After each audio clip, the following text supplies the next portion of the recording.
Hey everyone, welcome back to Quantum Math. Before we start, now guess the answer. Find all numbers that when added to 5 give more than 10. Can you list those numbers? Yes, that's the problem with equations. They give one answer. But what if the answer could be infinite? That's where inequations come in. And trust me, by the end of this video, you will wish you learned this before.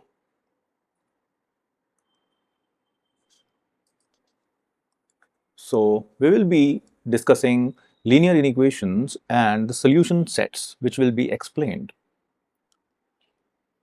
So, what's the difference between equation and inequation?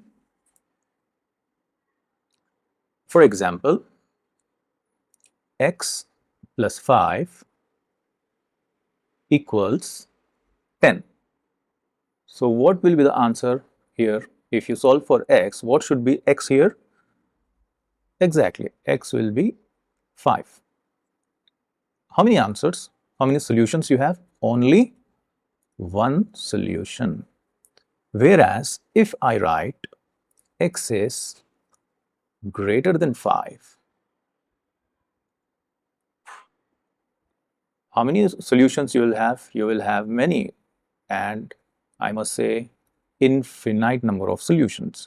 If I write x plus 5 should be greater than 10. So how many answers you will get for x here?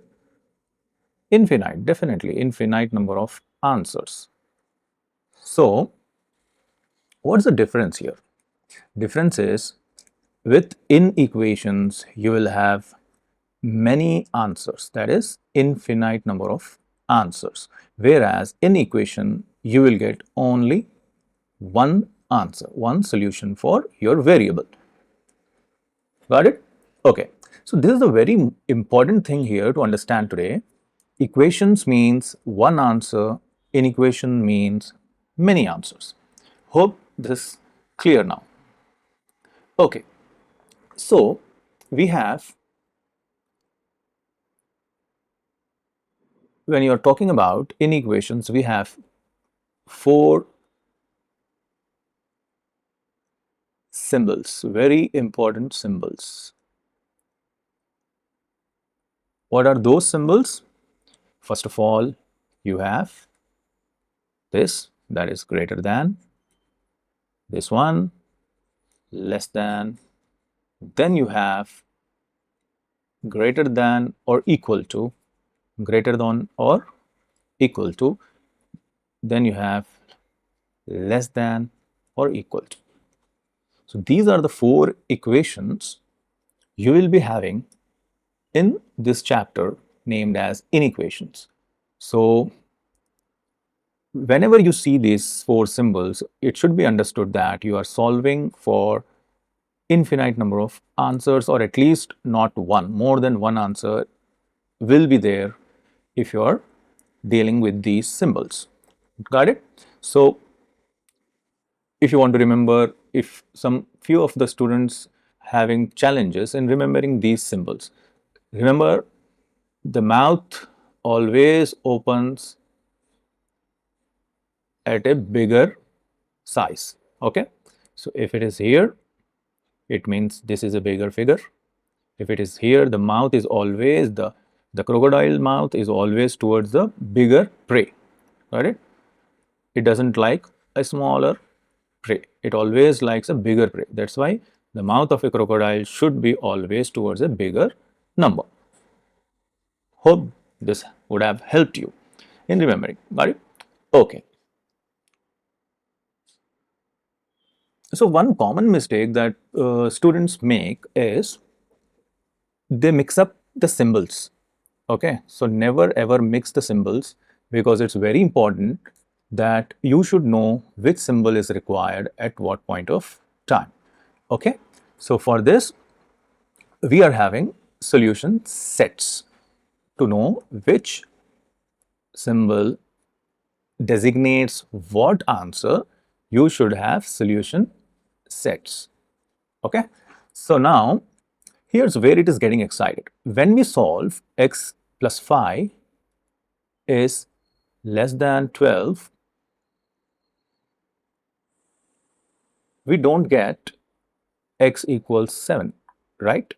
Because when you write x plus 5 equal to 12, you will get x equal to 7. But now what we get here, x is less than 7. This is your answer here, right? Okay.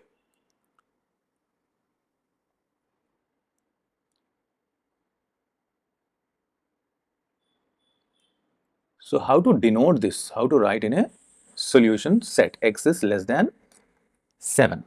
So you are having different types of ways to write the same answer. Okay. First of all, you can write in the inequality notation. The same answer can be written as in equality notation. Here directly you will represent the value of x as it is, that is x is less than 7. This is your first solution. The second one, this is called inequality notation. Remember this word.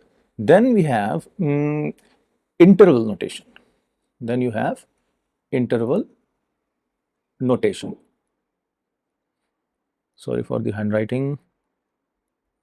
So interval notation means you have to write all the numbers which come in this solution set. X is less than 7 means everything, right? 6, 5, 4, 3, 0, up negative numbers up to infinity. Everything comes under this solution. So how to write that? We have to write negative infinity to up to 7. Okay? These are the numbers which are in the interval notation. And how to write this on a number line?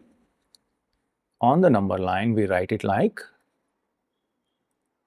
for example, if this is a number line, you will represent it like negative infinity 0, 1, 2, 3 up to 7 here, for example. So if you are going to the left side, there will be a left side arrow, and this will be a hollow circle. Hollow means 7 is not included in your solution because x is less than 7. So 7 is not included in your solution set. If something is written like this, then it is included. Okay, a solid circle means this number is included.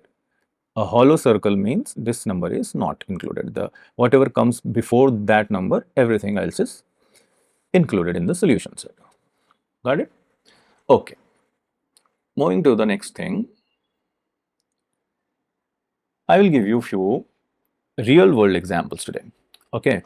For example, maybe you have seen while during your summer holidays, maybe you have visited any of the theme parks, right? So have you seen it is written everywhere near the slides that height is greater than or equal to greater than 150 centimeters is allowed. Okay.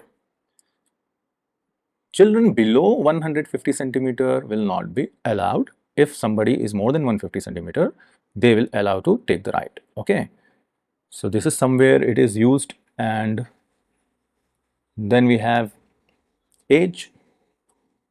People greater than or equal to 18 can vote, right? And people less than 18 or 17 years can't vote. This is voting eligibility. Real-time example of inequations. If somebody is having weight less than or equal to 75 kgs, they are eligible to take some of the rides, right? And if temperature is less than 0 degrees, everything is freezing, right? This is the freezing point 0, and less than 0, every -1, -2 up to minus infinity, all the temperatures are freezing points for water, right? So these are the real-time examples where inequations are used. I hope these things are clear to you people. So if it is clear, I will give you one homework problem. Okay, you people do your homework and put your answers in the comment section so that I'll reply to that. So in x is less than 7, 6 is included or not? 6 is included or not? Okay. So, write in words 5. This is second problem. First one, you have to write whether 6 is included or not. Second problem, you have to put this in words. Third one, you have to draw a number line for this inequation. Sorry.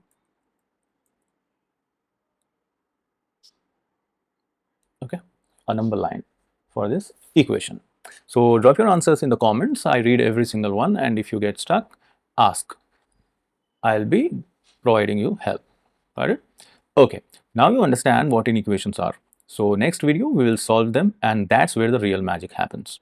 So, if this helped, like it, subscribe for more, and share with a friend if you really care. See you in the next video. Thank you.